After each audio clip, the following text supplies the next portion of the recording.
Hello, glorious soul. Welcome to the Soul Service Astrology update for the week of the 7th of November, 2022. Hello, I'm Kel. I'm a 13-sign sidereal astrologer. What does that mean? 13-sign sidereal astrology is matched with astronomy. So it's matched with what you can see in the sky. I think that's really important because that allows us to use the sky as part of our environment and for us to reconnect or amplify our connection with our planet, because of course all the planets were formed at the same time, or at least around the same time as this glorious solar system of ours was formed. And that creates an opportunity for us to reconnect and amplify our connection through our ecological selves, which in turn will help the planet. So that's me. If you like my channel, please, I would encourage you to subscribe. So I'm now going to provide a little summary for the people that don't have too much time on the incoming astrology for the week. So as we head into the week of the 7th of November, it's going to be a fairly significant week. We have a full moon, and the full moon is in Aries on Tuesday. Now, if you are in the United States of America, for you, it will be a day before, so it will be on your Monday. The full moon in Aries is also a lunar eclipse. So this energy is quite significant. It is to be used as an opportunity for you to release and potentially to release areas of where you are doing too much, perhaps areas where you are hyper-focused. It's an opportunity to examine our shadow and perhaps where we're remaining comfortable just because. But we know our passionate fires and the burnings that we are longing for are guiding us towards something else. That's our intuition calling us down a pathway. And if you're sitting there comfortable and not rocking the boat and just staying there and calm, but you know that you need to be going somewhere else, well, this full moon lunar eclipse is an opportunity for you to examine that and perhaps make some changes so that you can unshackle yourself and go into your heart's desires, like the full warrior that you are. This week also, Mercury moves into Libra, so we'll have Venus, Sun, and Mercury all in Libra. So there's a significant amount of Libra energy for the next 2 weeks. Libra energy is compassion and harmonious and balance. They're really opening themselves to connection. And when the mind moves in there, it's a great opportunity for you to practice listening. Something I need to do myself. And then for the remainder of the week, there is a lot of square energy with Saturn to Libra and the planets in Libra. And then there's some oppositional energy with Uranus to Libra. So as you can see, Libra focuses strongly this week. Now, there is this aspect pattern called the T-square this week. So that is the components of it. A T-square is Mars energy for us to build strength. So where do you want to build strength in relation to your vision and the changes that you wish to be and see in this world? What changes and where do you want strength in relation to your leadership and your wisdom? And then what changes, expansions, connections do you want in relation to the issues that you feel most passionate about and that you want more justice in relation to? Or perhaps there's issues that you would like to bring more balance and harmony to in your life. This week is a strength building week. And really, that's the best description I have for it. I would really encourage you to listen, see, hear, feel, and know. And that's not necessarily just with our gross 5 senses. It's also with our intuition. Feelings are a great informant there, so make any notes. And make sure on the weekend that you can allow yourself some space to surrender into the beauty that is this planet. And that's the little summary for this week. Now, if you would like the further details, I'm going to share my screen so that we can dive into each daily aspect. Otherwise, if that's it for you, have a glorious day and don't forget to subscribe.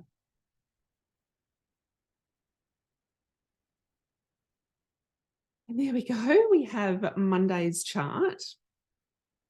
And as I made mention, Mercury joins the Sun and Libra, the Sun and Venus in Libra on Monday. So we have the mind and perhaps how we communicate move into the sign of Libra. So how might that express the opportunities that presents our mind? It might be expressing more compassion for yourself and for others. It might be listening rather than speaking, something that we can certainly all practice because it's a gift to give people space to be heard. We're all really wanting to be heard. So practicing the aspect of listening to understand rather than listening to respond. And I'm speaking my own medicine as I say that. Right, so that is Monday. So you can see all this Libra energy that we have now. I don't know if you're feeling it, but I've been certainly feeling it on the lead up into the week of the 7th.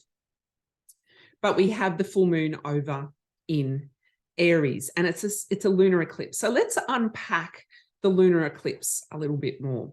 What is it astronomically? You won't get a full moon unless the sun is in direct opposition to the moon. The sun is fully illuminating the moon. So the sun is fully, the moon is fully lit up from the sun. The sun is in Libra, the moon is in Aries. So our emotional intelligence is illuminated, it's on display. Now, depending on what needs to be burnt away or an upwelling to bring up and out of us, standing in the spotlight with the sun's light on us can be quite illuminating. And that's why full moons are typically opportunities in the month for you to feel, see, hear, or know, and to release. Is there an aspect of a feeling state, something that you're doing, and in particular with Aries, the Aries full moon, it might be the doing. Maybe you're doing too much and there's things that need to be released. When we have a lunar eclipse, the moon moves through the Earth's shadow. So there's an archetypal quality to that information there. The sun is in Libra and it's projecting a shadow from Earth onto the moon, and the moon moves through it. What is that shadow? The shadow is coming from Libra. So what are Libran shadows? Libran shadows are where they're just remaining quiet and safe. They're not rocking the boat because they're comfortable. So another description of that archetype could be the prostitute. They're prostituting themselves to stay in a situation that they know is, well, it's nice and it's comfortable, but it's not really where my passion and my heart and my emotional intelligence and my intuition is guiding me. So examine those shadows. Where can you feel your heart guiding you? Where can you feel your passion guiding you? And where do you feel a bit ho-hum and you're just being comfortable just because? That's where you'll find the aspects of self that you will need to release under this full moon lunar eclipse in Aries opportunity. So that's the beginning of the week. It's a pretty big week. Then, as you can see, this T-square energy hangs about for the whole week. So let's unpack that a little bit. Let's talk about this oppositional energy between Aries and Libra. We haven't seen this for a while, and we don't get much Libran energy every year. It only hangs around for 2 weeks. Libran energy is respite after Virgo. Virgo can be quite a critical lens on our life, our health, our wellness, our service.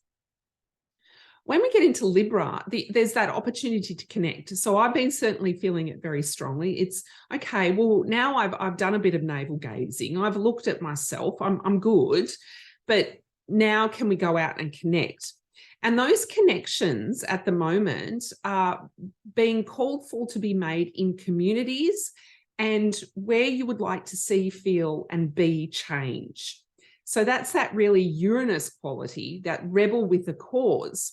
Now, because Uranus is still retrograde, I would recommend that it's small steps. Now, the pull with this really big Aries energy that we have this week is that you might want to rush in. You might want to be the charging, well, Aries is the ram, but you might want to be the charging ram, charging bull, and rush in and make the changes and really rock the boat. But what the T-square energy opportunity presents you is to temper that with the more compassionate, harmonious, diplomatic approach. So a great example would be me and my desires to be much more of an environmental activist. And I know the pathway I want to go down, and I just want to start charging down it and make all the changes, right? But I know also deep in my heart that I need to temper it a little bit. I only have so much energy, and energy is a level of abundance within our life. I only have so much time, but also making sure that you're not charging in and smashing up the place, but actually just very diplomatically going in and finding the information and starting to make the changes that lead you down that path. So that's the opportunity this oppositional energy this week presents us. So that oppositional energy is there Wednesday and Thursday. I'm just making sure I've got my dates right. Wednesday and Thursday, you can see that oppositional energy is there. Now let's talk about Saturn's role in this T-square. So Saturn energy is the leader, and it can be quite a bit of a taskmaster. So that's where you might be feeling this, well, really, I need to, start doing, I need to start getting my ducks in the row. I need to start making these changes.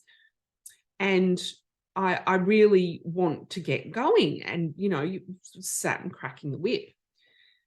The opportunity with this T-square is to lean into your wisdom, one, and how that filters into your leadership on the issues that mean the most to you. Now, a leader can be really aggressive, a wounded bull, charging in and smashing up the place. We all know some of those leaders. Or a leader can be more tempered by being far more diplomatic, listening to their community, and responding in a way that is far more balanced and harmonious, while still bringing the strategy, bringing the vision and the mission to life. So there really is an opportunity this week for all of us to lean into our wisdom and mastery, our radical rebellious vision, but to temper it with the diplomat and the advocate and harmony and balance. Now, don't get me wrong, Librans still want, justice, and they can bring it forth in this manner.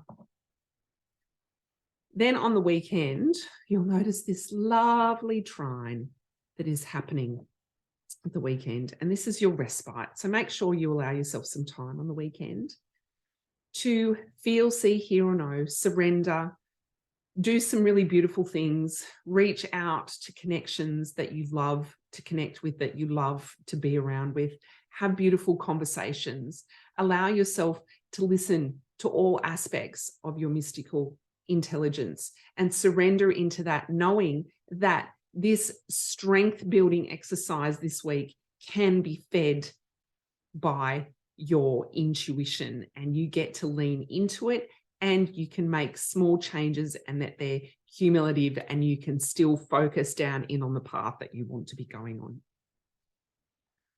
So it's a big week, and I certainly hope that you have a glorious week. And if you would like to join a community of the people that I have just described, where we get to be seen, we get to be heard, we get to be held, we also get to tap into our body's intelligence through yoga. And that's not just asana. I also include pranayama and meditation. And then we have a circle, the community circle. And that is a space to expand into our intuition, our power, but also an opportunity for us to connect with others and share what is on our hearts, perhaps what is on our mind, and feel like we're supported and that we are being heard. And that community is called Eco Alchemy, and you can join at the moment for $55 Australian a month before the price goes up in December. So if you go to ecoalchemy.org and sign up there, I would love to have you in that community. There will be additional things added when I have time to add them, but that community is going to be central for my work, and I would really love to have more people in there. So go check it out. And of course, the Soul Service Astrology 2023 planner is still on pre-sale, and it's being created as we speak. And the aim is to try and still get it out before Christmas. I may miss that. It is a beautiful planner. It is a planner that will have all the main aspects mapped out for you every single day. The moon phases, where they fall, and it's all 13 sign sidereal. So you won't need to look at your astronomy app ever again. It will also have space for you to be creative and write. It will also start to teach you the little components of astrology so that you can start to bring the energetic opportunities each day together yourself and lean into you becoming the astrologer of your life. So if you'd like to purchase that, you can go to kellygunter.com and purchase that there. Otherwise, I will see you next week. Bye for now.